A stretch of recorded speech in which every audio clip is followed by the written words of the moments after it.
What is up, everybody? It's been a long time since I made a video. I've gotten a new phone since I made my last video. Oh my gosh, I'm sorry, the fan is kind of loud.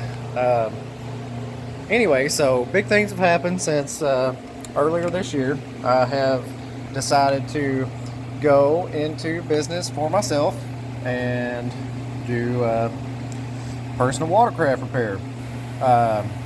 We don't have anybody in this area that does it. I'm predominantly a heavy truck repair guy, but skis have been my passion for 15 years, and I mean, honestly, I love it so much that I thought, well, if I don't have to fix my own skis very often, I can get more skis in here than I can get heavy trucks in this entire shop.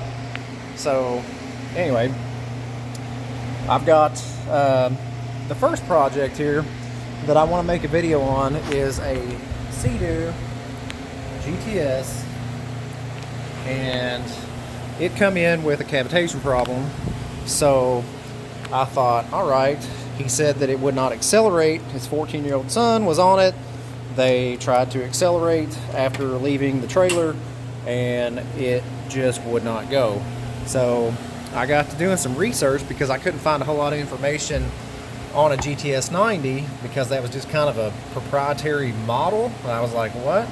Well, lo and behold, it's got the same powertrain as a Sea-Doo Spark. And anyway, so as you can see, I've already installed a new PTO coupling, and the PTO housing is still gone. But the everything with the impeller, wear ring, I mean, good Lord, guys, it still has the sticker on the impeller, and everything is greased up in here. Looks great. Can't see it really well, but you can see the gloss. Anyway, so I thought, man, it's got to be something else.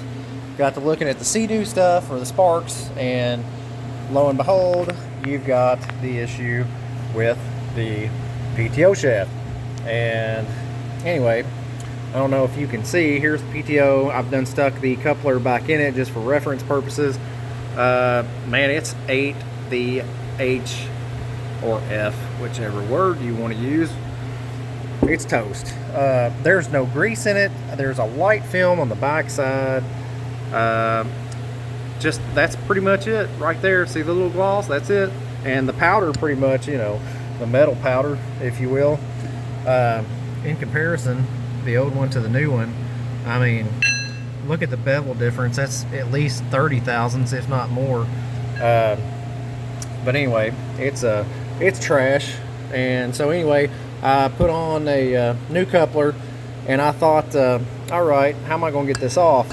So I looked at some videos, and I couldn't really find any information. So that's why I kind of want to make this video before I make the next one following on another customer's vehicle, or I mean, sorry, ski.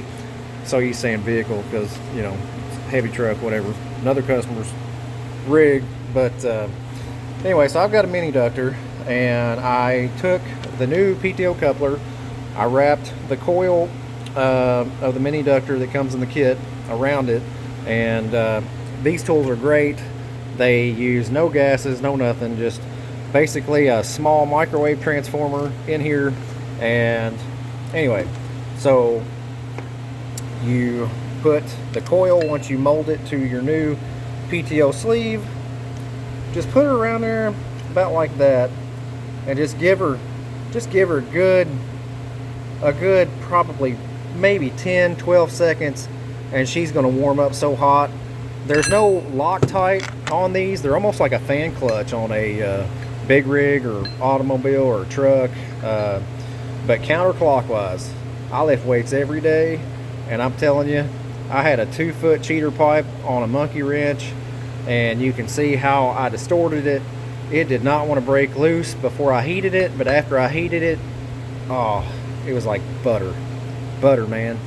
But anyway, great tool, very expensive, 600 bucks, but you get a few leads, you get some preformed leads. These are great for bolts, nuts, lawnmower decks, I mean, you name it. I love it.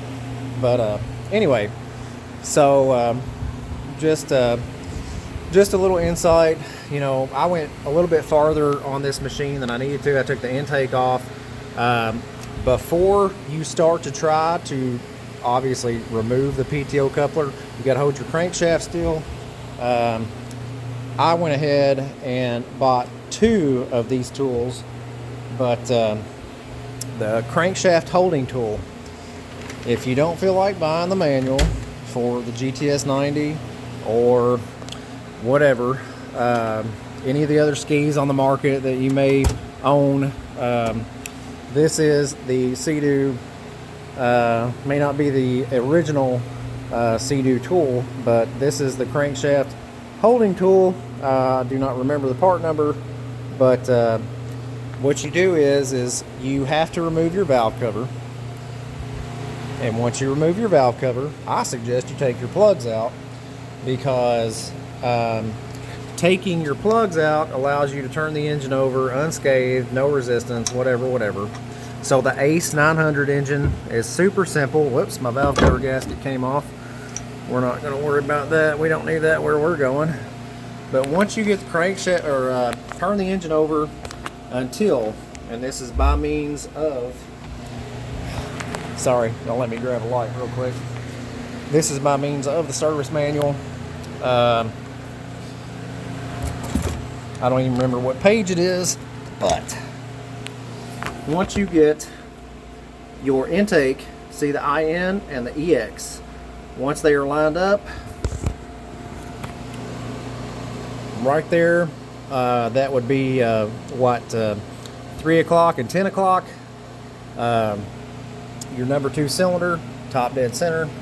Can't really get a visual of the piston head, but anyway, so your hole for the your tool, you have to remove a Torx. It's a male Torx bolt that is in the engine block. It looks like this right here, and it is up under here.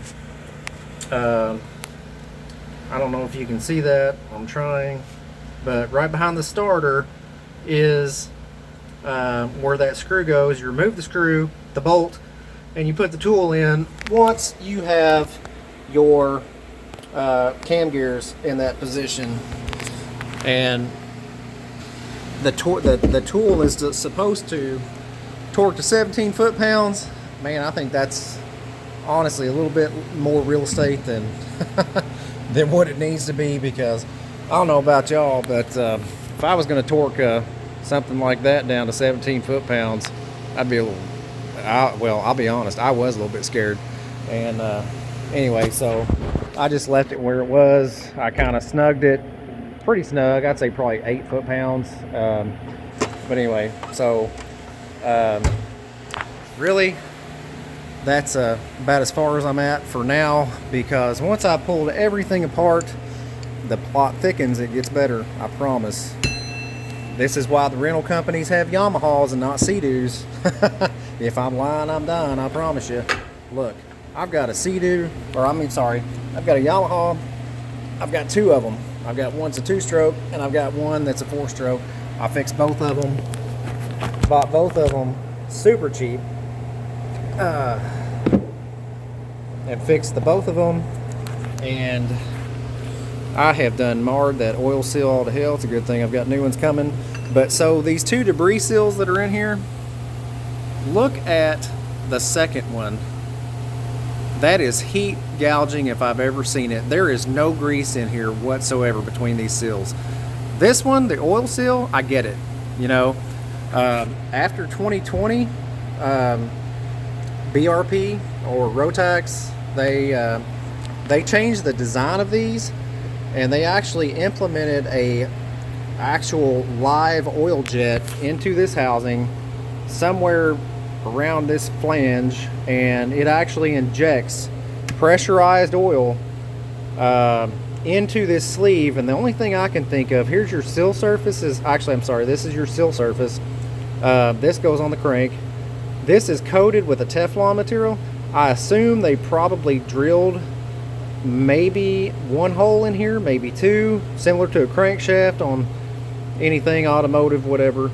And so while it's in here, it injects oil into this sleeve to lubricate the splines on the shaft, to keep this from happening again. But now, mind you, this did not happen until about 2020. So if you got anything from 2000, man, I don't even know, because the original version of these, this was not on the crankshaft. This was not removable. It was not threaded. The crankshafts on the early Ace 900 engines, they were pretty much cast or machined with the splines in the crankshaft itself. So if this happens to anything from like 2013, 14 to 2016, 17 ish, you got to pull the crank out. And there's a guy in North Carolina that has a machine shop that is modifying these crankshafts in the earlier models of these Ace 900 engines. But you know, you're gonna get what you pay for, but it's a hell of a lot faster and a hell of a lot more, you know, cost effective than buying a $1,500 crankshaft.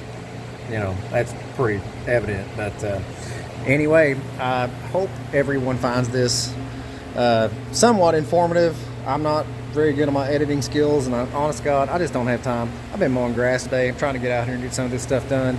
But anyway, like and subscribe, and everybody take care. I apologize again for being so long in between videos, but it's been a long, busy summer. Hope you guys have a good one. I'll come back at you with the next video on some Sea-Doo stuff. See ya.